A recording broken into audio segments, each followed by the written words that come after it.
Avec cette 10e vidéo, voyons comment l'expansion de l'univers agit sur les lentilles gravitationnelles. Dans la vidéo précédente, nous avons considéré des lentilles gravitationnelles simples dans un espace intragalactique, lequel n'est pas soumis à l'expansion. Et nous avons calculé le gain qu'elles produisent sur la luminance des objets situés en arrière-plan. Mais pour les lentilles gravitationnelles intergalactiques, comment l'expansion agit-elle sur ces résultats? Rappelons une propriété essentielle déjà vue avec la vidéo 8. L'expansion étant isotrope, les dimensions angulaires se conservent. Pour illustrer ce résultat, voici la lentille à deux images décrite dans la vidéo précédente. Plongée dans un espace en expansion, vue de l'observateur, les dimensions angulaires restent constantes. Pour l'observateur, rien n'est changé. Il voit toujours la même chose.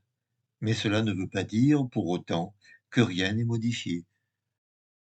Nous allons voir comment calculer les dimensions angulaires qui restent constantes. Et aussi comment l'expansion agit sur le gain de luminance. Pour cela, prenons l'exemple des lentilles gravitationnelles produites par l'amas de galaxies SMAC 0723. Avec le télescope James Webb, cet amas a permis l'observation de très jeunes galaxies d'âge inférieur à 500 millions d'années, soit Z supérieur à 9. Pour la modélisation et le calcul, nous retiendrons que cet amas présente les caractéristiques suivantes. Un temps de regard arrière de l'amas de 4,3 milliards d'années, soit un décalage vers le rouge Z de 0,4, et une masse de 5 10 puissance 13 masses solaires, soit 50 000 milliards de masses solaires. Et nous simplifierons l'analyse en supposant que la distribution principale de sa masse présente une symétrie sphérique et peut donc être réduite à une masse ponctuelle. L'objet observé sera une galaxie semblable à la nôtre, avec un rayon de 50 000 années-lumière et une luminance supposée uniforme. Et dans cet exemple, nous placerons la galaxie au temps de regard arrière LBT de 10 milliards d'années. Commençons par placer cette lentille et cette source dans le diagramme espace-temps du modèle d'univers déjà utilisé dans les vidéos précédentes. La source est à moins 10 milliards d'années, facteur d'échelle A égale 0,355, Z égale 1,81. La lentille est à moins 4,3 milliards d'années, facteur d'échelle A égale 0,71, Z égale 0,4. Et nous sommes l'observateur à t égale 0, facteur d'échelle a égale 1, z égale 0.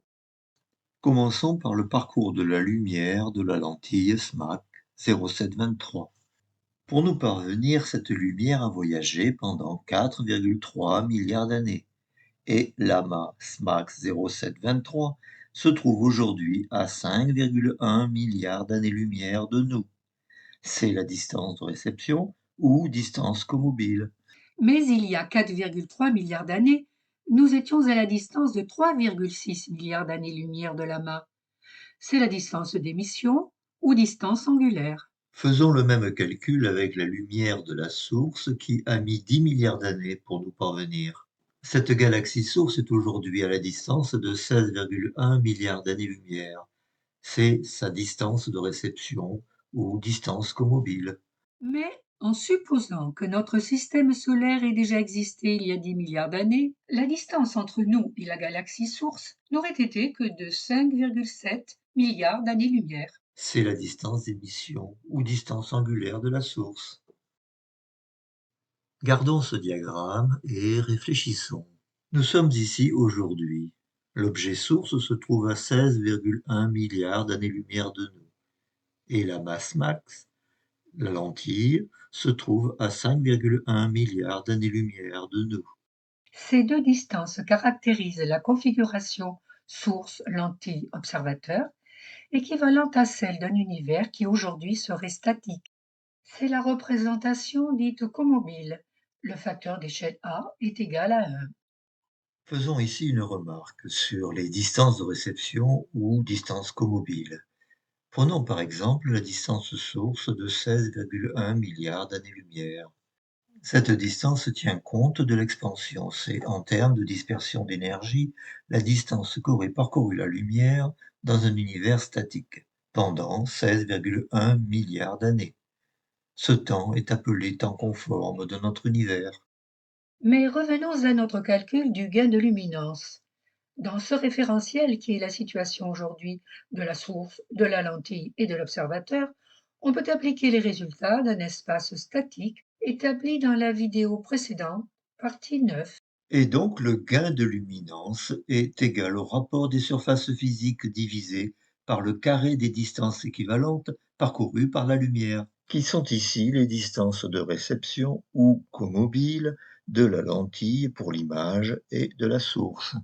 Et nous savons que les distances de réception sont égales aux distances d'émission ou distances angulaires divisées par le facteur d'échelle A pris au temps t de l'émission de la lumière.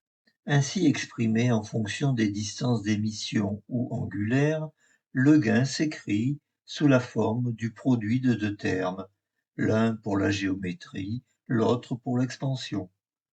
Nous avons là des grandeurs remarquables, les surfaces physiques divisées par le carré des distances angulaires, dont nous savons avec la vidéo 8 qu'elles restent constantes dans un univers en expansion.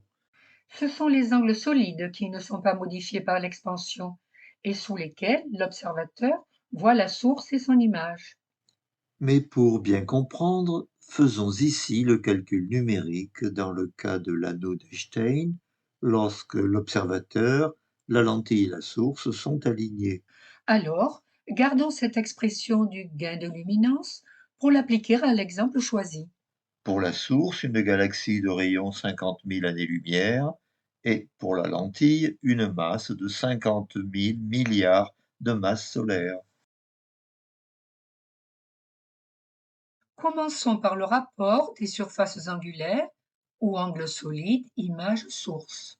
Dans le cas de l'anneau d'Einstein, l'annexe de la vidéo précédente, partie 9, nous dit que ce rapport se réduit à 4 fois l'angle θe sous lequel l'observateur voit le rayon de l'anneau, divisé par l'angle sous lequel ce même observateur voit l'objet source.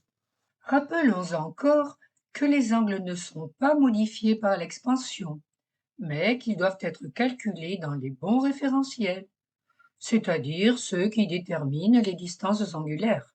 Pour la source, c'est le référentiel d'émission de la lumière source. Pour l'image, c'est le référentiel d'émission de la lumière lentille. L'angle θe est donné en annexe de la vidéo précédente. Il est égal à la racine carrée du produit de deux termes, la masse gravitante et les distances source lentille observateur que l'on doit prendre ici dans le référentiel lentille. Nous avons toutes les données pour calculer θe. La masse est de 5 10 puissance 13 masses solaires. ds est la distance source-observateur, 11,4 milliards d'années-lumière. Et dl est la distance lentille-observateur, 3,6 milliards d'années-lumière. Le calcul fait, on obtient une valeur θe de 7,710-5 radians, soit 15,88 secondes d'arc. Maintenant, calculons bêta, ce qui est beaucoup plus simple. Il faut se placer dans le référentiel source, dans lequel la distance angulaire est de 5,7 milliards d'années-lumière. Bêta est égal au diamètre physique de la source divisé par cette distance angulaire. Soit 2 fois 5 10-5 divisé par 5,7, ce qui donne un 75 10-5 radians, exprimé en secondes d'arc, 3,61 secondes.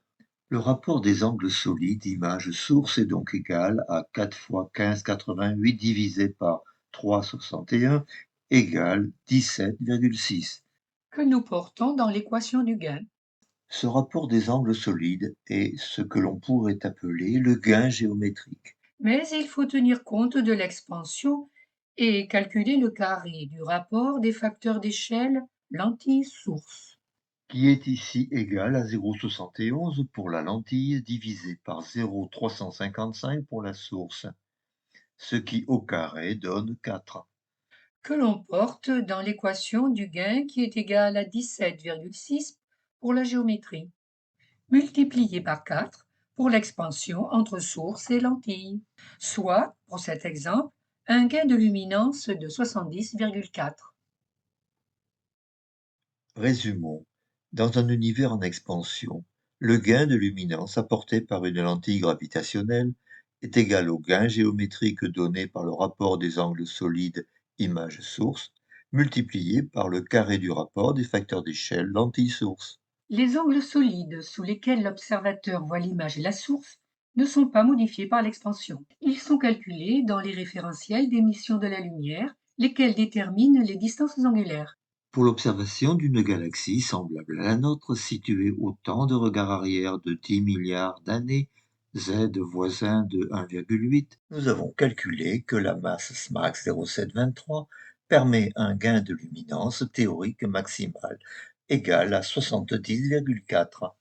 Mais comment évolue ce gain pour des objets plus jeunes de notre univers, c'est-à-dire des objets observés avec un temps de regard arrière et un décalage vers le rouge plus important?